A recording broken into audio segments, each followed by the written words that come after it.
शज़ीब भाई माशाल्लाह से बजट 2025-26 अनाउंस हो गया। वेट कर रहे थे कि यार ये ऊँट किस करवट बैठे। बिल्कुल ठीक है, ऊँट बैठ गया माशाल्लाह से, सारी चीज़ें बिल्कुल क्लियर हो गई। अल्हम्दुलिल्लाह। अब हम बात करेंगे स्पेशली बहरिया की मार्केट की कि बहरिया की जो मार्केट है उससे पहले स्लो डाउन थी थोड़ी सी और उस तरह से चीज़ों में फ्लो नहीं था। डू यू थिंक कि अब मार्केट आफ्टर यानी कि मिड ऑफ जुलाई करेंगे, क्योंकि इन बिटवीन मुहर्रम भी आ रहा है, ऐसे ही थोड़ा सा डिफरेंट वे में रिस्पॉन्ड करेगी और हमारे स्पेशली उन लोगों के लिए जो प्लान कर रहे हैं इन्वेस्टमेंट करने का बहरिया के अंदर, डू यू थिंक स्टिल अभी भी उनके पास कुछ कुशन है इसके अंदर इन्वेस्टमेंट करने का? खलील भाई, बजट के बाद पहले तो अल्हम्दुलिल्लाह ये चीज़ें ऑफिशियल हो गई कि रिलीफ जो है चले कुछ सही आया ज़रूर है, जिसमें बायर साइड पे आपको एक अच्छी करेक्शन मिली है टैक्सेस की फॉर्म में कि जहां आपसे लिया जा रहा था एक भारी भरकम टैक्स, उसमें कुछ ना कुछ उन्होंने आपको रिलीफ दिया है और एफईडी टैक्स का टोटल खात्मा किया है, जो कि एक बहुत ही खुशाइन बात है। और मैं समझता हूं कि ये प्रमोट करने के लिए रियल स्टेट को ये काफ़ी ज़रूरी था, बिकॉज काफ़ी सालों से जो ब्रेक लगी थी उसकी मेजर वजह टैक्सेस से ज़्यादा एफईडी की इम्पोजमेंट थी, जो कि एक इलॉजिकल टैक्स था। सेलर के हवाले से देखा जाए, सेलर के हवाले से नो डाउट थोड़ा सा इन्होंने 1.5% बढ़ाया है, जहां 1.5% कम किया है बायर को उधर ही सेलर को 1.5% ज्यादा कर दिया। लेकिन अब इसका इम्पैक्ट बहरिया टाउन की मार्केट में आपने पूछा क्या होगा, तो मैं सिंपल अल्फाज में ये कहूंगा कि जब आप रियल स्टेट में किसी एक स्पेसिफिक एरिया को देखते हैं, नाकामी और कामयाबी उस एरिया की डिपेंड कर रही होती है सराउंडिंग के रेट्स पे, सराउंडिंग की डिमांड एंड सप्लाई पे, और उस फिर स्पेसिफिक एरिया की डिमांड और सप्लाई पे। अब अगर आप सराउंडिंग देखें, सबसे पहले हम बहरिया टाउन केनाल रोड वाले की बात कर लें तो जितनी भी नहर की ये बेल्ट है, अगर इसमें आप किसी भी एक अच्छी लिविंग की सोसाइटी को देखते हैं तो यहाँ पे अगर 5 मरले के प्लॉट की बात करूं तो एवरेज प्लॉट इस टाइम को 1.5-2 करोड़ का है, और ये एक सिंपल सा एवरेज रेट है। जबकि आप बहरिया टाउन में आए तो बहरिया टाउन में आपको एक वैरायटी मिलती है, 70 लाख से लेके 1.5 करोड़ तक का प्लॉट है, जहाँ पे इन्वेस्टर, एंड यूजर और बिल्डर तीनों किस्म का क्लाइंट अकोमोडेट होता है। ठीक है। और कंपैरेटिवली अगर आप ये अंदाजा लगाएं हर प्लॉट साइज पे, 10 मरला की बात कर लूं तो 10 मरला एवरेज रेट 2 करोड़ है। बहरिया टाउन में आपको 1 करोड़ 20-30 का बेहतरीन प्लॉट मिलता है, 1 करोड़ में भी ऑप्शन मिलती है और 2.5 करोड़ की भी ऑप्शन है। तो इससे ये साबित होता है कि बहरिया टाउन में अब पूरे का पूरा बहरिया ही आइडियल फॉर इन्वेस्टमेंट नहीं है, लेकिन चंद एरियाज आज भी मौजूद हैं जो कि अब आने वाले बजट, जिस तरह बजट आया और आने वाले वक्त के लिहाज से एक आइडियल इन्वेस्टमेंट साबित हो सकती है। वो किस तरह से साबित हो सकती है, उसमें आपने किन बातों को ख्याल में रखना है, ये आप भी अपनी वीडियोस में काफ़ी दफ़ा बता चुके हैं, मैं भी रेगुलर बेसिस पे कंसल्ट करता हूँ सब क्लाइंट्स को कि हमेशा से अब जो रियल स्टेट की इन्वेस्टमेंट है, अगर आप वो आबादी के रुझान को देखते हुए समझते हुए करेंगे ना, तो फिर आपको एक प्रॉफिट बड़ा प्रैक्टिकल होगा। क्योंकि अब आके अगर आप बात करें अगले 2-3 सालों में, तो करोड़ की चीज 2 करोड़ की एकदम नहीं होने वाली। जितना कंपटीशन और जितनी सोसाइटीज आ गई हैं, एक बड़ा टफ कंपटीशन है, टफ बजट है हर इंसान का। लेकिन अगर आप एक आबादी के रुझान वाली जगह पे इन्वेस्टमेंट करेंगे तो आने वाले वक्त में आपको ये देखने को मिलेगा कि बिल्डर या एंड यूजर एक बेहतरीन आपको जो है वो प्रॉफिट देगा। और इसमें बहरिया टाउन में मैं समझता हूँ पूरा सेक्टर एफ, सेक्टर ई का कुछ पोर्शन ऐसा मौजूद है जहाँ पे आज अगर आप लॉजिकल इन्वेस्टमेंट करते हैं, वो फिर जाहिर है डिपेंड करता है खलील भाई, अगर एक जगह 50% पॉपुलेशन है और एक जगह 10% पॉपुलेशन है, तो 10% वाले की ग्रोथ के लिए 4 साल रिक्वायर्ड होंगे, जबकि 50% वाली पॉपुलेशन के लिए 2 या 1.5 साल रिक्वायर्ड होंगे प्रॉफिट के लिए। तो ये चीज़ें मैटर करती हैं। बात करने का मकसद है कि अल्हम्दुलिल्लाह अपॉर्चुनिटीज़ अभी ख़त्म नहीं हुई, बल्कि मैं ये समझता हूँ एक नया दौर है जो रियल स्टेट की इन्वेस्टमेंट अपॉर्चुनिटीज का आपके बहरिया टाउन में स्पेशली स्टार्ट हुआ है। ठीक हो गया माशाल्लाह से, बड़े प्यारे और ब्रीफ वे में आपने इस चीज़ को डिफाइन किया है। ज़मीन.com पे मोस्टली मैं ऐड देखता हूँ। हाँ जी। उसमें आज भी हमें बहरिया टाउन के अंदर प्लॉट जो है वो 1 करोड़ का भी मिल रहा होता है माशाल्लाह से। बिल्कुल। ठीक है, 1 कनाल का प्लॉट 1 करोड़ 60, 1 करोड़ 65 में भी मिल रहा होता है।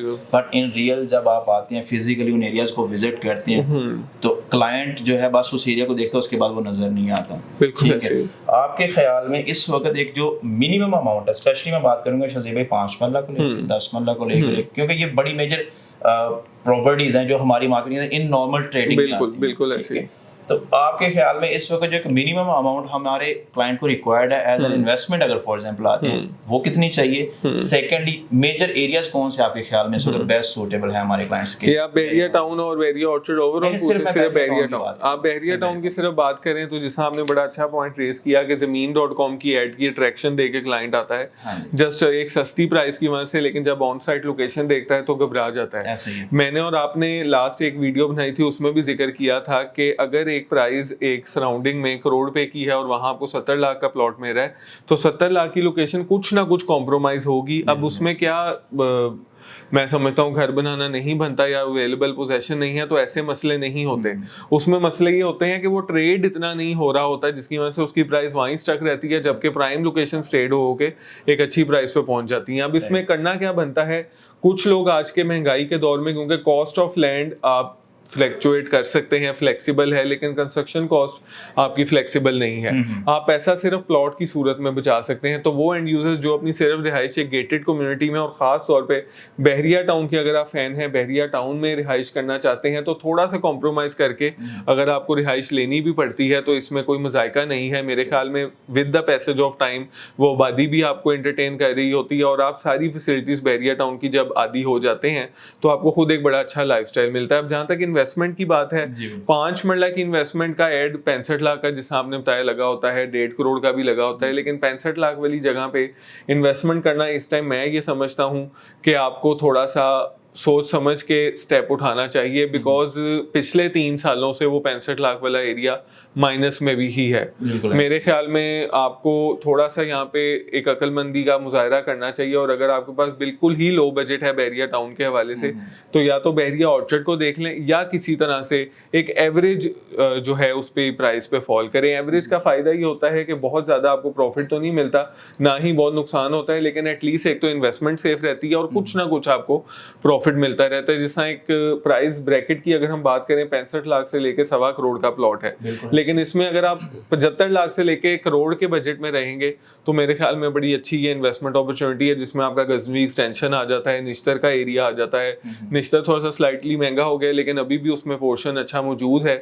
और बाकी आपका जौहर ब्लॉक है, जौहर ब्लॉक कंपैरेटिवली एक बेहतर कटिंग है जो कि रिसेंटली 85 to 90 95 के आसपास है प्राइसेस हैं, तो वो भी एक अच्छा कुशन है। तो बात ये है कि कभी भी लोकेशन पे कॉम्प्रोमाइज ना करें, बिकॉज रियल स्टेट में अगर आपको कोई फायदा मिलता है तो वो सिर्फ लोकेशन के एवज ही मिल रहा होता है। बिकॉज अगर आप एक ऐसे फर्द के जहन से सोचेंगे जिसने फौरी घर बनाना है तो कोई भी जंगल में या बाउंड्री में या कब्रिस्तान या किसी भी ड्रॉबैक के पास घर बनाना नहीं प्रेफर करता। तो ये बात है। और अगर 10 मरले की बात करें, 10 मरले के लिए वैसे करोड़ से लेके 2.5 करोड़ का भी है, लेकिन एवरेज अगर आप एक 30 से 150 का बजट रखेंगे तो मेरे ख्याल में बहरिया टाउन में इस टाइम बेहतरीन इन्वेस्टमेंट अपॉर्चुनिटी आपका वेट कर रही है। और केनाल की बात कर लें हम, केनाल आपको इस टाइम 165 170 से लेके 4 करोड़ तक की भी मिलती है, लेकिन 2.25 के बजट में बहरिया टाउन में केनाल की वो अपॉर्चुनिटी मौजूद है जो आपको आराम से 1.5-2 करोड़ की इन्वेस्टमेंट का प्रॉफिट दे सकती है अगले 2 से 3 सालों के लिए। 165 170 180 की जो केनाल है शाहजेब, इसमें मैं थोड़ा सा चीज़ों पे लाइट करना चाहूँगा। वो हमारी मोस्टली आती है हुसैन ब्लॉक की जो एक्सटेंशन है ना उस साइड पे, और वो एरिया अच्छा खासा कंप्रोमाइज है क्योंकि गेटेड कम्युनिटी का पार्ट होते हुए भी स्टिल उस एरिया में एक आपको जो है विलेज लाइफस्टाइल वाला कॉन्सेप्ट नजर आता है, भले वो बहरिया है, ठीक है। फील आती है एरियाज में आपको जो है इस प्राइस पे चीज मिल सके, लेकिन जो प्रॉपर गेटेड एरियाज के अंदर जो प्रॉपर्टी आ रही है आपकी एक कनाल की, वहां पर मिनिमम जो आपको वैल्यू रिक्वायर्ड है फॉर अ कनाल प्लॉट मेरे ख्याल में 2 करोड़ से थोड़ा सा बहुत ज्यादा नहीं, मिनिमम अमाउंट यानी कि 2 करोड़ के प्लस माइनस से शुरू होती है प्राइस अराउंड तकरीबन 2.75 3 प्लस 4 प्लस यानी कि 4.5 तक इवन के हमें प्राइसेस यहाँ पे मिलती हैं। बिल्कुल ऐसे। अच्छा शाहजेब भाई, ये तो होगी प्लॉट्स की बात। अब हम बात करेंगे थोड़ी सी नेचर ऑफ प्रॉपर्टी की। प्रॉपर्टी नेचर में हमारे पास रेडी टू मूव में आ जाए तो हमारे पास हाउस आ जाता है, अपार्टमेंट आ जाता है, कमर्शियल आ जाता है, ठीक है, उसके अलावा प्लॉट है, ठीक है, लैंड प्रॉपर्टी में हमारे पास प्लॉट है। डू यू थिंक कि हमें इस वक्त जो करंट मार्केट सिचुएशन चल रही है उसमें रेडी टू मूव प्रॉपर्टी की तरफ जाना चाहिए या फिर प्लॉट की तरफ? और दूसरा जो क्वेश्चन है कि जो अगर हम रेडी टू मूव में भी जाते हैं, कमर्शियल ज्यादा सूटेबिलिटी बेस्ट रखता है या फिर अपार्टमेंट या हाउस? खलील भाई, ये बड़ा लेंथी ये क्वेश्चन है, हमने एक दफ़ा पहले भी इसको एड्रेस किया था कि जब आप कंस्ट्रक्टेड यूनिट पे जाते हैं तो बहुत सी चीज़ें देखनी पड़ती हैं। अगर तो वहाँ पे कॉस्ट ऑफ लैंड सस्ती है और इमर्जिंग हो रही है तो आपको कंस्ट्रक्टेड यूनिट एक बड़ा अच्छा फायदा दे सकती है। लेकिन अगर एक डेंसली पॉपुलेशन एरिया में आप इन्वेस्टमेंट करते हैं तो कंस्ट्रक्टेड यूनिट का सबसे बड़ा फायदा है उसकी रेंटल इनकम। बिल्कुल ऐसे। अगर रेंटल इनकम खाने के आप ख्वाहिशमंद हैं तो मेरे ख्याल में बहरिया टाउन इस टाइम वक्त शुरू हो गया है। पिछले 3-4 सालों से लेके अगले अब आने वाले जितना भी वक्त है, आपको एक लाहौर की जिसना प्रॉपर मशहूर एक रेंटल इनकम है वो बहरिया टाउन में भी मिलना शुरू हो गई है। अब इसमें ऑब्वियसली अगर आप अब ऑब्जेक्टिव वाइज चलें, मेरा ऑब्जेक्टिव है इन्वेस्टमेंट करना, आपका ऑब्जेक्टिव है कि आपने रेंटल इनकम के साथ साथ प्रॉफिट भी अर्न करना है, तो ऑब्वियसली बात है आप प्लॉट से तो रेंटल इनकम नहीं अर्न कर सकते, उसमें कंस्ट्रक्टेड यूनिट ही आएगा। और अब आके अपार्टमेंट लिविंग का बहुत ज्यादा ट्रेंड हो गया है। अगर आप देखें तो बहरिया टाउन में ऑन एवरेज 90 लाख का एक अपार्टमेंट मिलता है जो कि आपको 55-60 हज़ार की रेंटल इनकम देता है, जबकि 5 मरले का घर ऑन एवरेज 65-70 हज़ार की रेंटल इनकम दे रहा है, जबकि प्राइस में 3 गुना का फर्क है। मतलब आपको सिर्फ और सिर्फ आप कह लें कि करोड़ से नीचे नीचे 1 बेड अपार्टमेंट वही सेम रेंटल इनकम दे रहा है जो 5 मरले का घर। तो उसमें लेकिन माइंडसेट क्या होना चाहिए, वो ये होना चाहिए कि अगर आप शॉर्ट टर्म में कोई 3-4 सालों में बेच के उसका ROI उसको फ्लिपिंग के हवाले से भी प्रॉफिट कमाना चाह रहे हैं और रेंटल इनकम में, तो फिर अपार्टमेंट बेस्ट है। नहीं तो अदरवाइज घर लें। घर हर तरह से आपके लिए बेहतरीन साबित इसलिए हो सकता है कि फ्यूचर में अगर रेजिडेंस भी आप अपनी करना चाह रहे हैं तो वो भी आप ऑप्ट कर सकते हैं। तो बेशुमार फायदे हैं। और जहाँ तक कमर्शियल की आपने बात की है, कमर्शियल में खलील भाई अगर आप इन्वेस्टमेंट के हवाले से देखते हैं कि जो तो बड़े यूनिट्स हैं या प्रॉपर बिल्डिंग्स हैं उनकी तो रेंटल इनकम बहुत अच्छी है, लेकिन हमने ये ज्यादातर देखा है जो शॉप्स होती हैं उनका कॉम्प्रोमाइज रेंटल इनकम होता है एज कम्पेयर टू अपार्टमेंट। तो हमेशा से आपने कोशिश ये करनी होती है अपने बजट में रह के सबसे ज्यादा रेंटल इनकम की तरफ जाएं, ज्यादा से ज्यादा मैक्सिमम जहां पे आप जा सकते हैं। और अगर आपका बजट अच्छा है तो कमर्शियल इंडिपेंडेंट जिस तरह के 2 मरला 1.75 मरला है, 3 मरला है, इस तरह की बिल्डिंग्स पे जाएं जो कि आपको एक इंडिपेंडेंट अपनी छोटी ही बिल्डिंग से ही लेकिन प्रोवाइड कर सकती है एक इंडिपेंडेंट लग्जरी जिसमें आपके जमीन और छत आपके पास होगी। ठीक हो गया शाजिब भाई। अच्छा शाजिब भाई, लास्ट पे हमारी ऑप्शन जो आता है वो है एक तो डिस्पोजल का, हाँ जी, कि हमने जो प्रॉपर्टी ली उसको डिस्पोज ऑफ कब करना है।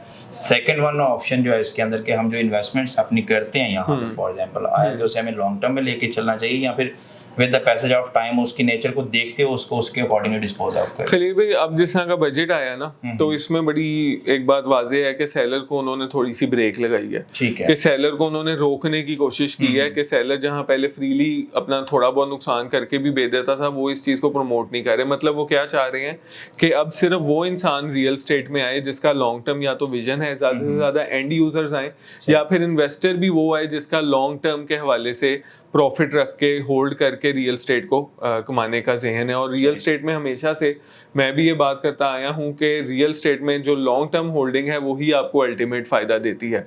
अब आप देखेंगे भी कि सेलर इस टाइम आपकी मार्केट से कम होता जाएगा आहिस्ता आहिस्ता और बायर की जो डिमांड है वो आहिस्ता आहिस्ता बेहतर होती जाएगी। तो इंशाल्लाह ताला गुड टाइम्स आर अहेड और इसमें सबसे ज़्यादा फायदा उसी को होगा जो अल्टीमेट होल्डिंग अपनी रखेगा। और जब एक पीक प्राइस पे प्रॉपर्टी चली जाएगी तब आपको बेचना जरूर चाहिए, लेकिन उससे पहले अगर आप एक अच्छी अपनी प्रॉपर्टी की ऑलरेडी जहां इन्वेस्टमेंट की है बेच देंगे तो उसमें नुकसान सिर्फ और सिर्फ आपका ही होगा। ठीक होगा शाजिब भाई, बहुत शुक्रिया, आपने बड़े अच्छे वे में इन चीज़ों को ब्रीफ किया एंड आई होप सो कि हमारे देखने वाले इसको बड़े अच्छे वे में अंडरस्टैंड भी करेंगे। बट स्टिल इस तरह की मज़ीद बेहतर कंसल्टेंसी के लिए पाकिस्तान प्रॉपर्टी सर्विसेज को देखते रहें। अल्लाह आपका हामी नासिर हो। थैंक्स। अल्लाह हाफिज़।